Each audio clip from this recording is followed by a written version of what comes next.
اس بات کے لیے بھی کوشش کرنی چاہیے کہ اللہ ہماری قبر بھی کسی نیک انسان کی قبر کے ساتھ بنا دے. یعنی اپنی ماں کی قبر کے ساتھ قبر بنانا، اپنے بھائی کی قبر کے ساتھ قبر بنانا، اپنے باپ کی قبر کے ساتھ قبر بنانا، یہ بھی محمد الرسول اللہ صلی اللہ علیہ وآلہ وسلم نے سکھایا ہے کہ نیکوکاروں کے ساتھ قبر بھی انسان کو تب ہی میسر ہوتی ہے جب اس کا دنیا میں بھی ساتھ نیکوکاروں کے ساتھ ہوگا. دنیا میں کوئی اپنا حق لینے کے لیے اتنا سٹرونگ، اتنی کوشش اور جد و جہد سے لڑائی نہیں کرتا، کیس نہیں لڑتا، جتنا قیامت والے دن یہ نیکوکار اللہ سے بخشش کروانے میں کیس لڑیں گے. آج کی ہماری گفتگو کا ٹاپک بھی یہی ہے، جس کو آپ نے سوشل میڈیا فلائر پر دیکھا کہ قبر کے ساتھ قبر. اس کا مطلب کیا ہے؟ بہت سے افراد کی اس جانب زندگی میں کبھی توجہ نہیں گئی ہوگی کہ جن کو آج یہ بات سننے کے بعد یہ خیال آئے گا کہ اس پہلو پر بھی زندگی میں انسان کو کبھی غور کرنا چاہیے. اور یہ پہلو ایسا ہے کہ تمام انبیاء کرام نے اس کے اوپر عمل کیا. اور وہ کیا ہے کہ زندگی میں تو انسان کو یہ کوشش کرنی ہی ہوتی ہے کہ وہ نیکوکاروں کے ساتھ زندگی گزارے، نیکوکار اس کے دوست ہوں، نیکوکاروں کے ساتھ اس کا اٹھنا بیٹھنا ہو. اس پر ہم آخر میں بات کریں گے. لیکن اس کے ساتھ ساتھ مجھے اور آپ کو اس بات کے لیے بھی کوشش کرنی چاہیے کہ اللہ ہماری قبر بھی کسی نیک انسان کی قبر کے ساتھ بنا دے. آمین. حضرت یعقوب علیہ السلام نے یہ پورا واقعہ آپ نے سن رکھا ہے کہ اپنے بیٹے یوسف علیہ السلام کے بلانے پر وہ مصر چلے گئے، لیکن حضرت اسحاق، حضرت ابراہیم اور دیگر انبیاء کرام کی جو سرزمین تھی وہ شام تھی، یعنی کہ فلسطین. حضرت یعقوب علیہ السلام نے اپنے بیٹے یوسف علیہ السلام کو وصیت کی کہ جب میں دنیا سے چلا جاؤں تو مجھے مصر میں نہیں بلکہ میرے آباء و اجداد کے ساتھ دفن کرنا. اور حضرت یوسف علیہ السلام اپنے باپ کو وہاں جا کے دفن کر کے آئے. پھر حضرت یوسف علیہ السلام چونکہ مصر میں آ کے آباد ہو گئے تھے، اپنی قوم کو یہ وصیت کرتے ہیں کہ اے میری قوم، جب تم مصر سے روانہ ہوگے تو مجھے مصر میں دفن نہیں رہنے دینا، بلکہ مجھے بھی مصر سے نکال کر اپنے آباء و اجداد انبیاء کرام کی قبروں کے ساتھ مجھے بھی سپرد خاک کرنا ہے. اور یہ وہ عظیم واقعہ آپ نے شاید سنا، پہلے بھی ہم نے ایک دفعہ جمعے میں بیان کیا تھا کہ حضرت موسیٰ علیہ السلام جب مصر سے نکلنے لگے تھے تو انہیں راستہ نظر آنا بند ہو گیا تھا. پھر حضرت موسیٰ نے قوم سے پوچھا کہ وجہ کیا ہے، ہمیں باہر راستہ کیوں نہیں مل رہا؟ تو قوم نے کہا کہ ایک بوڑھی عورت ہے، وہ بتائے گی، جو ہم میں سب سے زیادہ ایجڈ ہے. اس کو بلایا گیا، اس سے پوچھا، اس نے کہا موسیٰ بات یہ ہے کہ یوسف نے ہم سے وعدہ لیا تھا کہ مصر چھوڑو گے تو مجھے اپنے ساتھ لے کے جاؤ گے، میں یہاں نہیں رہوں گا، مجھے وہاں دفن کرو جہاں نیکوکار میرے بزرگ انبیاء کی قبریں ہیں. حضرت موسیٰ علیہ السلام نے بڑھیا سے کہا کہ پھر بتاؤ یوسف علیہ السلام کی قبر کہاں پر ہے؟ تو بڑھیا نے بھی پھر کیا موقع غنیمت جانا. اس نے کہا، سلسلہ حدیث صحیحہ میں یہ روایت ہے، اس نے کہا کہ ایسے ہی بتا دوں؟ بلیک میلنگ نیکیوں میں بھی تو ہونی چاہیے نا، نیکوکاروں میں بھی تھوڑی سی بلیک میلنگ ہونی چاہیے. تو اس عورت نے کہا کہ اے موسیٰ، میں آپ کو ایک شرط پہ بتاؤں گی. اب موسیٰ علیہ السلام نے اللہ سے رابطہ کیا، اللہ نے بذریعہ وہی موسیٰ کو کہا اے موسیٰ، بڑھیا کو کہو جو بھی تمہاری شرط ہے پوری کی جائے، کیونکہ اب نکلنا تو تھا نا مصر سے. چنانچہ بڑھیا نے کہا اے موسیٰ، اس شرط پر بتاؤں گی کہ مجھ سے وعدہ کرو جنت میں تمہارے ساتھ داخل ہوں گی. الحقنی بالصالحین. بڑھیا کو بھی یہ پتا تھا کہ میں نے نیکوکاروں کا ساتھ مانگنا ہے، میں نے نیکیاں کرنے والوں کے ساتھ رہنا. موسیٰ علیہ السلام نے کہا جا تیری شرط منظور ہے. پھر اس نے حضرت یوسف علیہ الصلوۃ والسلام کا بتایا کہ کہاں قبر ہے، وہاں سے قبر میں سے آپ کے جسد اطہر کو نکالا گیا اور راستہ روشن ہو گیا، اور پھر حضرت یوسف علیہ السلام کو قوم ساتھ لے کر گئی اور ان کو ان کے آباء و اجداد کی قبروں کے ساتھ سپرد خاک کیا گیا۔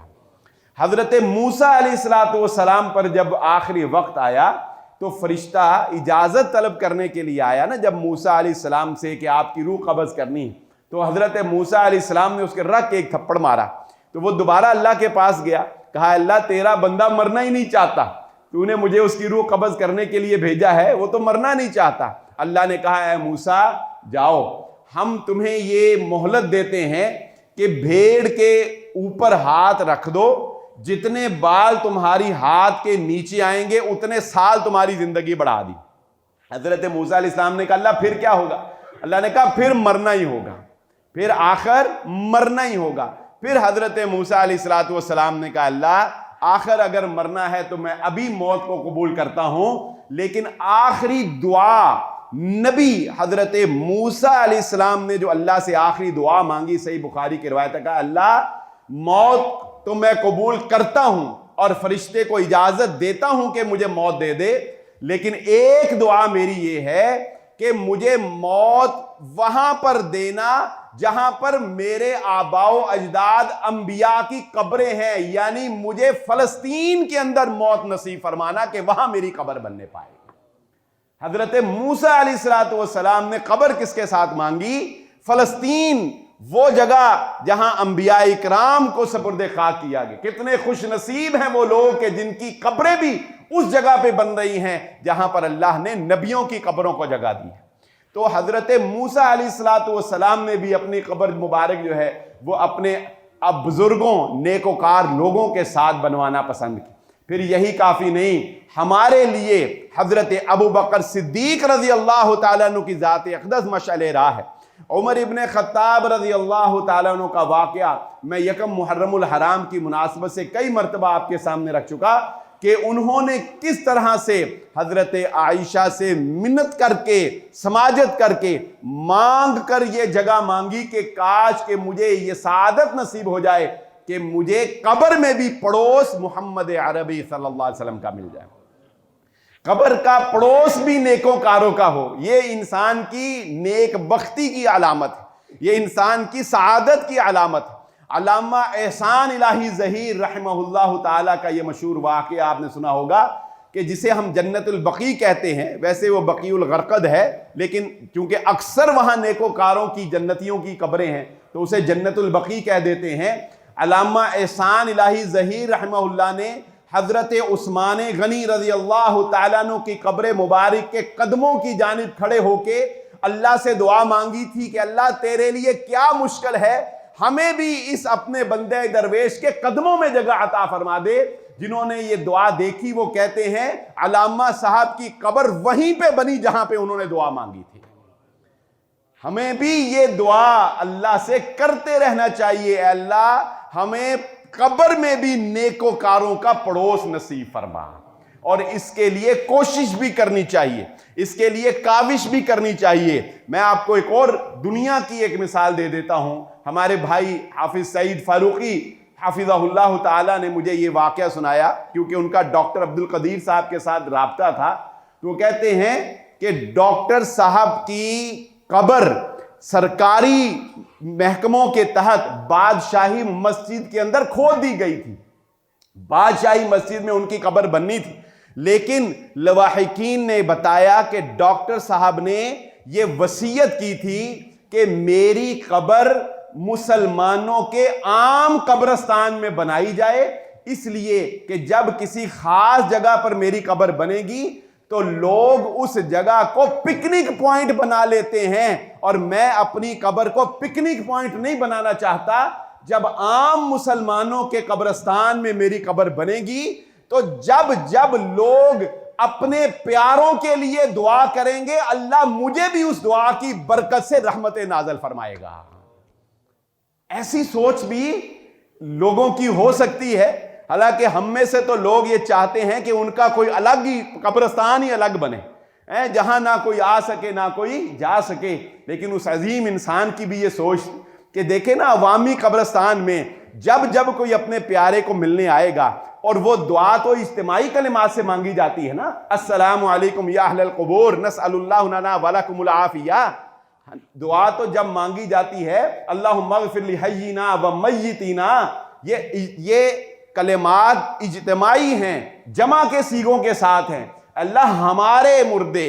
تو ڈاکٹر صاحب کا نظریہ کیا تھا کہ جب جب اس قبرستان والوں کے لیے دعا ہوگی اللہ مجھ پہ بھی رحمتیں فرمائے گا. میری قبر بادشاہ مسجد میں بن گئی تو وہاں تو لوگ پکنک پوائنٹ بنا لیں. تو یہ ایک عظیم سوچ مجھے اور آپ کو ہمیں اپنے ساتھ وابستہ کرنی ہے کہ اے اللہ ہمیں دنیا میں بھی نیکوکار عطا فرما, ہمیں قبر میں بھی نیک پڑوس عطا فرما, اور اللہ جنت میں بھی ہمیں نیکوں کا ساتھ نصیب فرما دے. آمین. اور حضرت عبداللہ بن مسعود رضی اللہ تعالی عنہ, ان کے دوست تھے حضرت عثمان بن مظعون. یہ عفان نہیں ہے, عثمان غنی نہیں ہے, یہ دوسرے عثمان. یہ ان کے دوست تھے. حضرت عبداللہ بن مسعود رضی اللہ تعالیٰ عنہ نے یہ وصیت کی تھی کہ جب میں وفات پا جاؤں تو میری قبر میرے دوست کے ساتھ بنانا. حضرت عثمان. اور پھر یہ بھی ایک چیز کا اہتمام کیا جا سکتا ہے, لیکن اس میں ایک چیز یہ نشین رکھے, کسی کی حق تلفی نہیں ہونی چاہیے, کسی کے اوپر ظلم زیادتی نہیں ہونی چاہیے کہ قبرستان میں جگہ کم ہو اور آپ جو ہے اجارہ داری کے ساتھ جو ہے لوگوں کو تنگ کر کے جگہ حاصل کر لیں.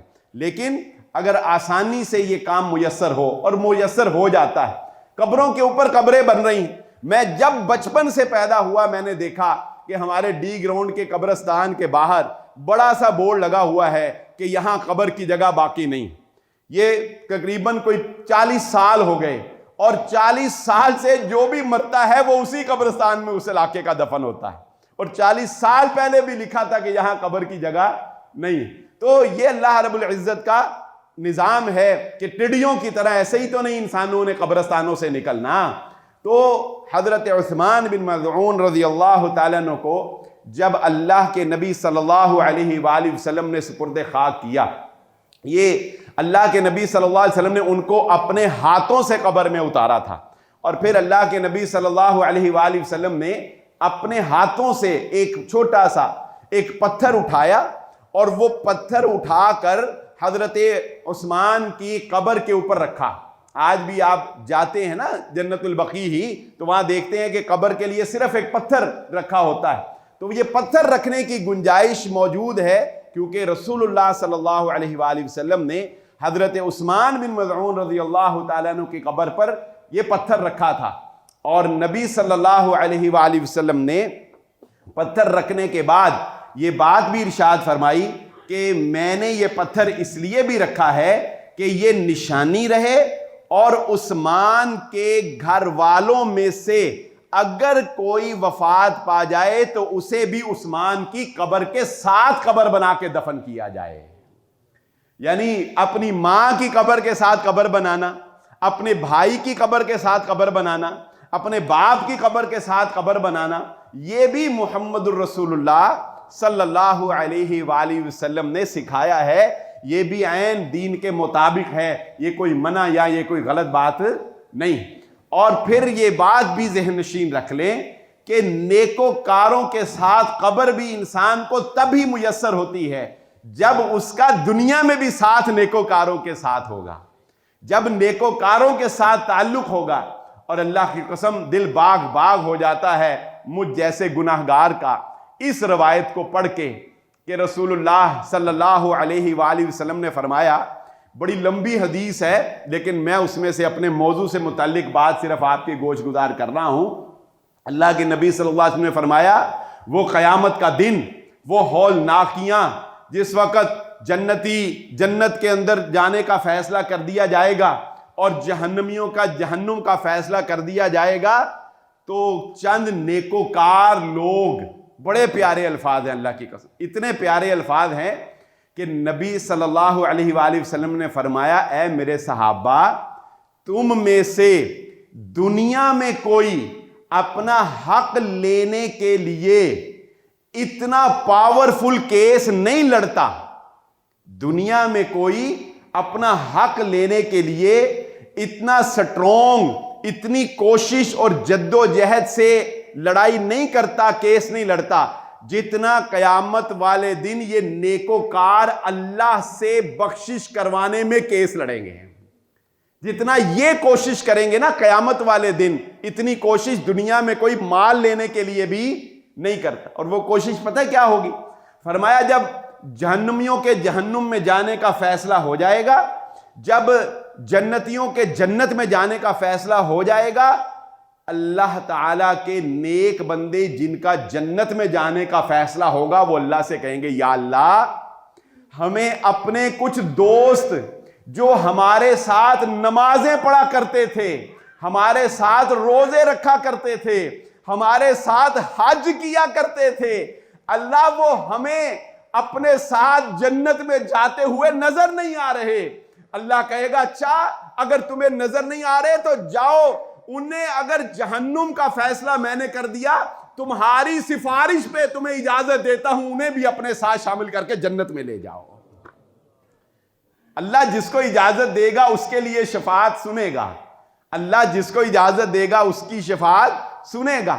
نیکوکاروں کا ساتھ اتنی بڑی نعمت ہے، نیکوکاروں کے ساتھ بیٹھنا اتنی بڑی نعمت ہے، اتنی بڑی سعادت۔ یہ نمازی جو آپ کے دائیں بائیں کھڑے ہوتے ہیں، اللہ کی قسم ان سے محبت کیا کرو، ان سے پیار کیا کرو، ان سے قدم ملایا کرو، ان کے ساتھ دعوتیں کر کے پیار بڑھایا کرو۔ کل قیامت کے روز یہ صرف دارالسلام مسجد کا ساتھ مسجد تک نہیں ہے، یہ صرف نماز تک نہیں ہے، اللہ کی قسم یہ ساتھ جنت کا ساتھ ہے۔ اللہ ہم سب کو اسی طرح جنت میں اکٹھا فرما دے۔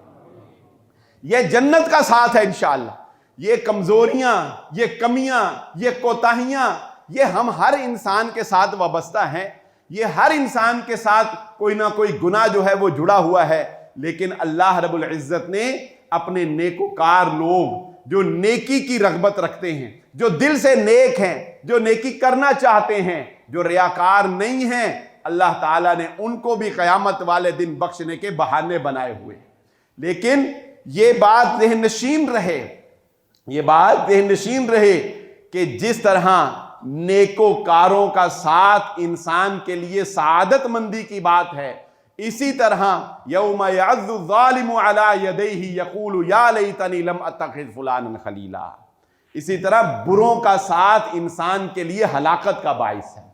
برے دوست، برا اٹھنا بیٹھنا، بری چال چلن والوں کے ساتھ تعلقات رکھنا، یہ انسان کے لیے ہلاکت کا باعث ہے، اور قیامت والے دن انسان غصے سے اپنی انگلیوں کو کاٹ کھائے گا، اپنی انگلیوں کو چبائے گا اور کہے گا کہ اے کاش میں نے فلاں کو دوست نہ بنایا ہوتا، اس کی دوستی کی وجہ سے آج مجھے جہنم تک جانا پڑ گیا، کاش میں نے رسول کا راستہ اختیار کیا ہوتا، کاش میں نے فلاں کو دوست نہ بنایا ہوتا۔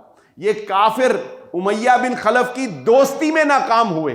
کتنے ہی ایسے تھے جو اپنے دوست کے کہنے پر، اپنی دوست کی اطاعت پر، اپنے دوست کی چلن پر محمد الرسول اللہ صلی اللہ علیہ وآلہ وسلم پر ایمان نہ لے کے آئے، دوست بھی جہنم میں گیا اور خود بھی وہ جہنم میں غارق ہو گئے۔ اس لیے یہ بات آج کا بہت یہ اہم پیغام میں اس کو سمجھتا ہوں، یہ زندگی کا ایک ٹرننگ پوائنٹ سمجھتا ہوں میں اس کو، اور یہ ایک نئی لگن آج سے ہمیں لگ جائے گی، یہ ایک نئی جستجو آج سے ہمیں لگ جائے گی کہ ہم نے زندگی میں شاید پہلے کبھی اس پہلو کے اوپر سوچا نہ ہو، لیکن آج سے ہم اس چیز کا بھی اہتمام کرنا شروع کر دیں گے، اور اس کی اتنی رحمتیں ہیں، اتنی برکتیں ہیں کہ رسول اللہ صلی اللہ علیہ وآلہ وسلم نے ارشاد فرمایا، انسان جب مر جاتا ہے تو یا اس کی روح جو ہے وہ نیکوکاروں کی روح میں چلی جاتی ہے، اور یا اگر بد ہے تو اس کی روح عذاب والے خانے میں بدکاروں کی روح کے اندر چلی جاتی، روحوں کے اندر چلی۔ یعنی یہ صرف دنیا کی حد تک اللہ نے پردے رکھے ہوئے ہیں کہ نیک اور بد سارے اکٹھے ہی پھر رہے ہیں۔ یہ صرف دنیا کی حد تک اللہ نے، کیونکہ پردے رکھے ہیں نا اللہ نے، اور پردے رکھنے چاہیے، پردے گناہوں کے رکھنے چاہیے، اور یہ دنیا کی جیسے ہی انسان مرے گا نیکوکاروں کی روحیں الگ اور بدکاروں کی روحیں الگ. اور رسول اللہ صلی اللہ علیہ وآلہ وسلم نے فرمایا جب نیکوکاروں کی کوئی روح جا کے نیک لوگوں کے ساتھ ملتی ہے، جب نیکوں کی روح کسی نیک کے ساتھ ملتی ہے تو چونکہ وہ نعمتوں کے اندر باغات کے اندر ہوتے ہیں تو ایک دوسرے سے بات چیت کرنے کا بھی انہیں لطف آتا ہے، ایک دوسرے سے بات چیت کر سکتے. عذاب والا کیا بات چیت کرے گا؟ جسے کوڑے پڑے ہوں اسے دوسرے کی حال کی کیا فکر، اسے تو اپنی جان کے لالے پڑے ہیں نا. چنانچہ فرمایا کہ جب کوئی نیک روح یہاں سے جاتی ہے تو جو پہلے سے اس کی نیک روحیں موجود ہوتی ہیں وہ اپنے پیاروں کا حال اس روح سے پوچھتے ہیں اور وہ بتاتی ہے کہ تیرے بعد بھی تیری اولاد، تیرا فلاں دوست، تیری فلاں مسجد میں تیرے چرچے بھی اللہ نے اچھے کر دیے. حضرت ابراہیم علیہ السلام نے اللہ سے یہ دعا مانگی، حضرت ابراہیم علیہ السلام نے اللہ سے یہ دعا مانگی، اے اللہ مجھے میرے دنیا سے چلے جانے کے بعد لوگوں کی زبان پہ بھی میرا خیر کا چرچا جاری فرما دے، لوگ میری اچھی باتیں کریں. اور زندگی میں تو انسان کے ڈر سے یا مفاد سے لوگ اس کی خوبیاں ہی بیان کرتے ہیں، برائیاں بیان نہیں کرتے. اور جب دنیا سے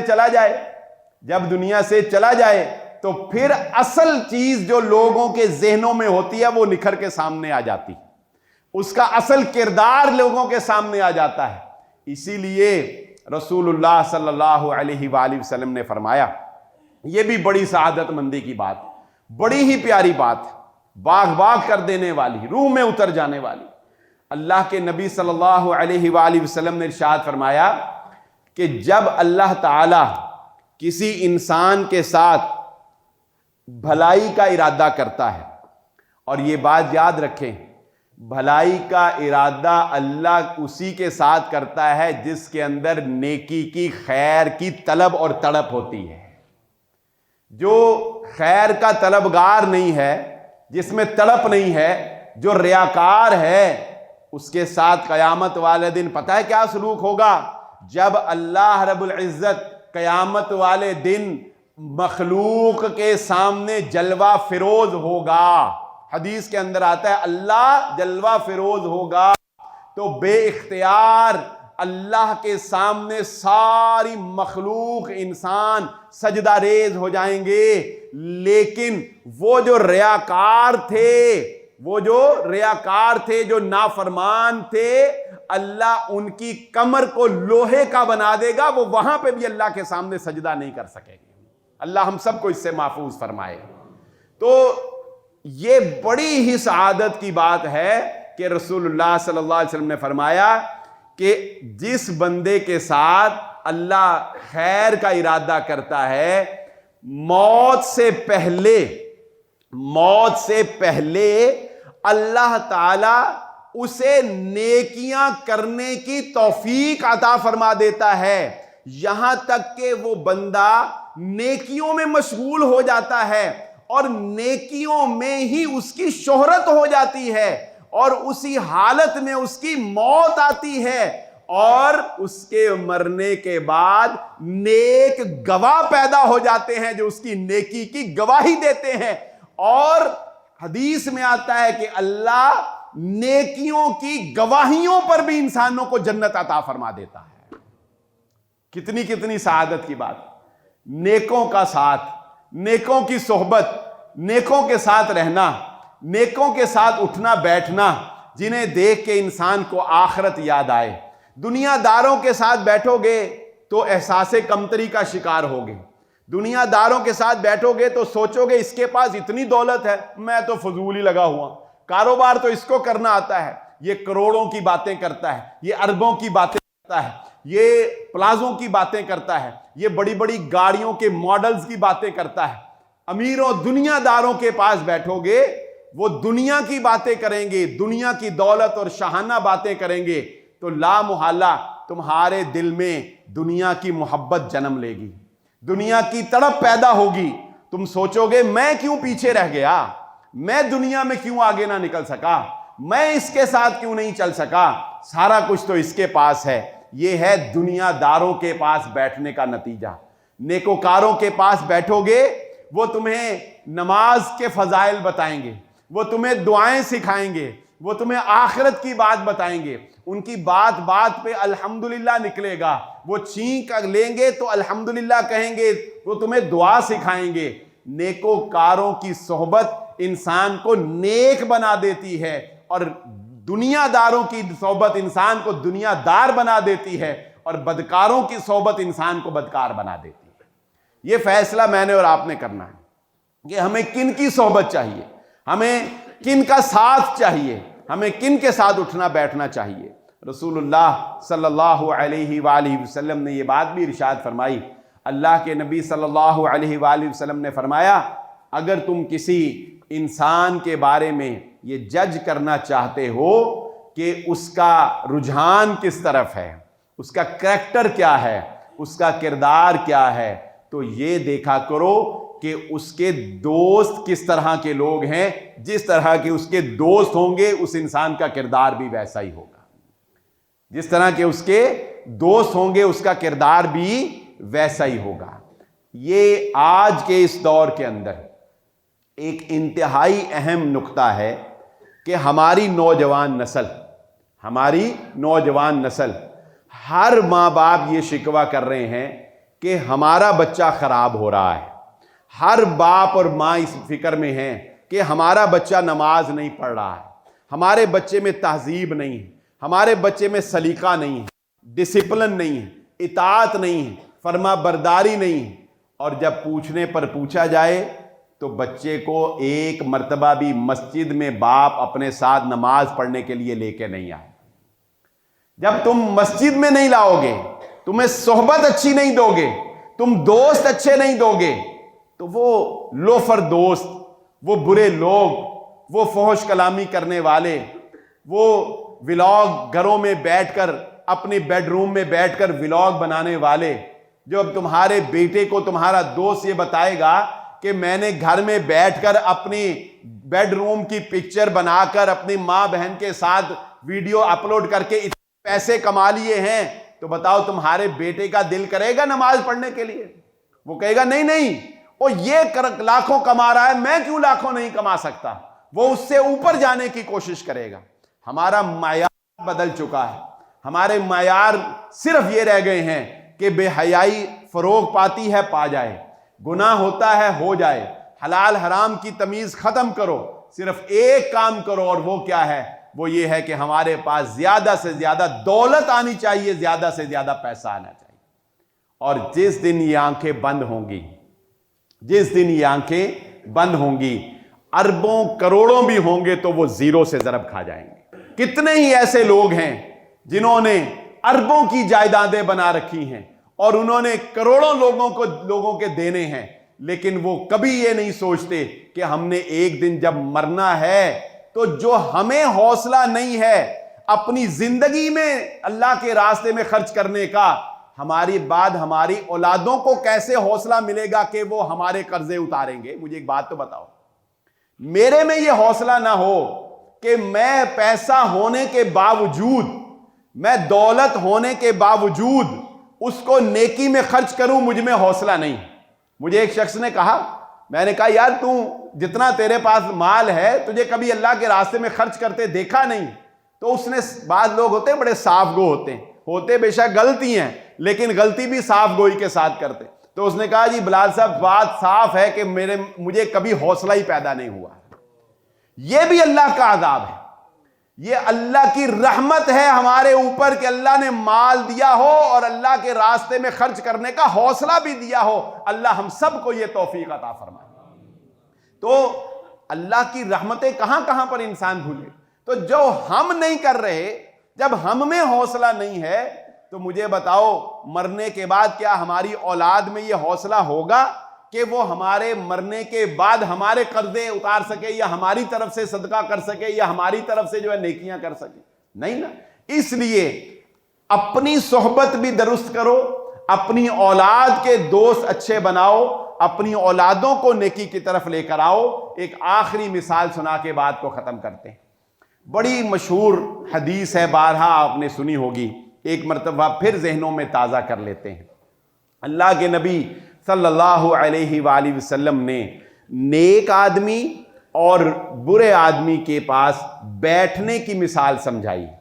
فرمایا اگر کوئی بندہ کسی خوشبو والے کے پاس بیٹھتا ہے تو کیا ہوگا؟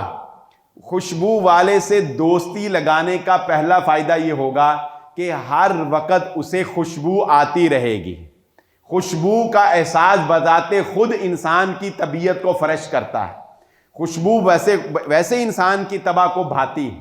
اچھا پھر ممکن ہے کہ وہ دوستی ہوگی تو وہ تمہیں اگر تحفہ بھی دے گا تو خوشبو کا تحفہ دے گا اور کچھ نہیں، تو نقصان ہونے والا نہیں ہے، تم اس کی خوشبو سے ہمیشہ معزوز ہوتے رہو گے. اور اگر کسی بھٹی والے سے دوستی لگائی اور اس کے پاس جا کر بیٹھے تو تم کتنا بھی بچنے کی کوشش کرو گے تو ایک نہ ایک دن اس بھٹی سے اڑنے والی کوئی نہ کوئی چنگاری تمہارے دامن کو ضرور داغدار کر دے گی، تمہارے دامن میں ضرور سوراخ کر دے گی. اللہ کے نبی صلی اللہ علیہ وسلم نے فرمایا ایسے ہی مثال نیک آدمی اور برے آدمی کی ہے. نیک آدمی سے دوستی لگاؤ گے نیکی ہی ملے گی، خوشبو ہی ملے گی، خیر ہی ملے گی. وہ تم سے حسد نہیں کرے گا، وہ تم سے بغض نہیں کرے گا، وہ تمہیں برے مشورے نہیں دے گا، وہ رشتہ داریوں میں دھڑارے نہیں ڈالے گا. جاوید چودھری صاحب کا ایک کالم میں نے پڑھا، انہوں نے بتایا کہ ایک کسٹم آفیسر نے ان کو یہ بات بتائی کہ جتنی نان پیڈ کسٹم گاڑیاں، لگژری گاڑیاں پکڑی جاتی ہیں، یہ پکڑوانے والے پتہ کون ہوتے ہیں؟ کہتے جی پکڑوانے والے ان امیر لوگوں کے دوست ہوتے ہیں یا کزن ہوتے ہیں. کیوں؟ ان سے یہ برداشت نہیں ہو رہا ہوتا کہ میرا کزن لگژری گاڑیوں میں پھرے. کہتے ہیں وہ ہمیں خود فون کر کے بتاتے ہیں کہ فلاں جگہ ہم جوس پینے آئیں گے اور تم وہاں پر یہ گاڑی پکڑ لینا. اور نیک آدمی، یہ برے لوگ خود بھی حسد کریں گے، تمہیں حسد پہ لگائیں گے، تمہیں بتائیں گے شریکہ کیا ہوتا ہے، تمہیں تمہارے رشتہ داروں کی نفرتیں پیدا کریں گے. نیک آدمی تمہارے اندر سے حسد کو ختم کرے گا، تمہارے اندر نیکی بھرے گا، تمہارے اندر رشتہ داروں کا پیار بھرے گا. اور یہ بات میں اکثر اپنے جملوں میں کوٹ کرتا ہوں اور میں الحمدللہ ذاتی طور پہ آپ کو اس بات کی گواہی دینے کے لیے تیار ہوں کہ میں نے آج تک الحمدللہ آج تک اپنے کسی رشتہ دار کے ساتھ الحمدللہ حسد نہیں کیا، کبھی کسی کا برا نہیں کیا، کبھی کسی کا برا چاہا نہیں ہے، کبھی کسی کے بارے میں برا خیال نہیں کیا، کبھی کسی کے لیے بری بددعا نہیں کی. یہ میں اس بات کو بہت غلط سمجھتا ہوں کہ جو یہ کوٹ کرتے ہیں کہ مشکل وقت میں رشتہ دار کام نہیں آتے، مشکل وقت میں فلاں بندے کام نہیں آتے، یہ فلانی کے خلاف، پھپھو کے خلاف، خالہ کے خلاف، چچا کے خلاف. یہ چیزیں تو خام کا ہمارے دلوں میں رشتہ داروں کے لیے نفرتیں بھرتی ہیں. یہ بات ٹھیک ہے کہ انسان کے ساتھ امید نہ لگائے، امید صرف اللہ سے لگائے. غلط کیا ہے؟ انسان سے امید نہ لگاؤ، امید صرف اللہ سے رکھ. کام آنے والی ذات صرف اللہ کی ذات. ہاں لیکن کیا انسان سے قرضہ نہیں لیتا؟ کیا انسان کی سفارش نہیں کرتا؟ کیا تمہارے رشتہ دار فوتگی پر جمع نہیں ہوتے؟ کیا تمہاری خوشیوں میں تمہارا ساتھ نہیں دیتے؟ کیا لڑائی جھگڑے میں تمہارے ساتھ کھڑے نہیں ہوتے؟ تو یہ تو نہیں کہ اب وہ تمہیں پالنا ہی شروع کر دیں. پالنے والی ذات تو اللہ ہے، رب تو اللہ ہے، اللہ کو رب مانو. یہ انزائٹی، یہ ڈپریشن، یہ دماغی بیماریاں، اللہ کی قسم یہ بیماریاں ان کو ہوتی ہیں جن کا رب نہیں ہوتا ہے. لکھ لو جملہ، یہ دماغی بیماریاں انہوں نے ایجاد کی ہیں جن کو رب کا نہیں پتا. اور جس کو رب کا پتا ہے وہ کیسے دنیا کے لیے پریشان ہو سکتا ہے؟ وہ رب سے بات کرے نا، بات رب سے کرو. اپنی فریاد انما اشکو بثی وحزنی الی اللہ، اپنا درد رب کے سامنے بیان کرو، رب سے امیدیں رکھو. اور یہ بات چھوڑ دو کہ رشتہ دار برے ہوتے ہیں یا یہ رشتے جو ہے برے ہوتے ہیں. سب کو اپنے سینے سے لگاؤ، سب اپنے ہیں، ان کو اپنا بناؤ. مسلمان تو مسلمان کا خیر خواہ ہوتا ہے، تم رشتہ داروں کی بدخواہیاں کر رہے ہو. تو ساری گفتگو کا لب لباب اور خلاصہ کلام میں آپ کے سامنے رکھ دوں. آج ہم نے ایک بہت اچھا سبق اپنی زندگی میں سیکھا ہے جو شاید کہ اس سے پہلے ہماری اکثر لوگوں کی نظروں سے اوجھل تھا، اور وہ یہ کہ اللہ رب العزت سے ہمیں اس کی دعا بھی کرنی ہے اور اس کی کوشش بھی کرنی ہے کہ اللہ تعالی ہمیں دنیا میں بھی اور قبر میں بھی نیک لوگوں کا ساتھ نصیب فرمائے۔ یہ پیغام ہے، بنیادی پیغام یہ ہے۔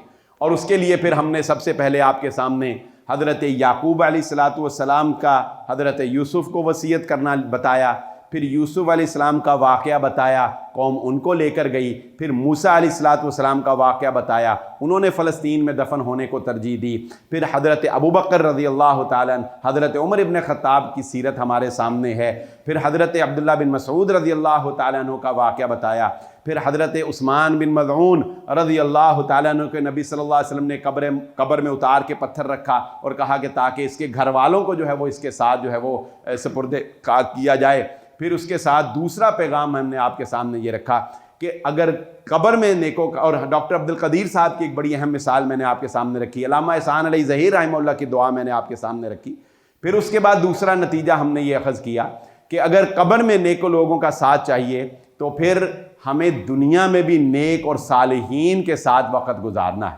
اس کے فائدے میں ایک بڑی پیاری حدیث میں نے آپ کے سامنے رکھی کہ قیامت والے دن اللہ ان ہمارے دائیں بائیں کھڑے ہونے والے نمازیوں کی سفارشوں سے ہی اللہ ہمیں جنت میں داخلہ عطا فرمائے گا۔ یہ ایک بڑی سعادت کی بات۔ تو نیکوکاروں کا ساتھ قیامت والے دن بھی انسان کو فائدہ دے گا۔ عالم ارواح میں نیک روحیں جب ملتی ہیں تو ایک دوسرے سے انجوائمنٹ کرتی ہیں، ایک دوسرے کو دنیا کی باتیں جو ہیں وہ جا کر بتاتی ہیں۔ یہ بات بھی احادیث کے اندر ہمیں ملتی ہے۔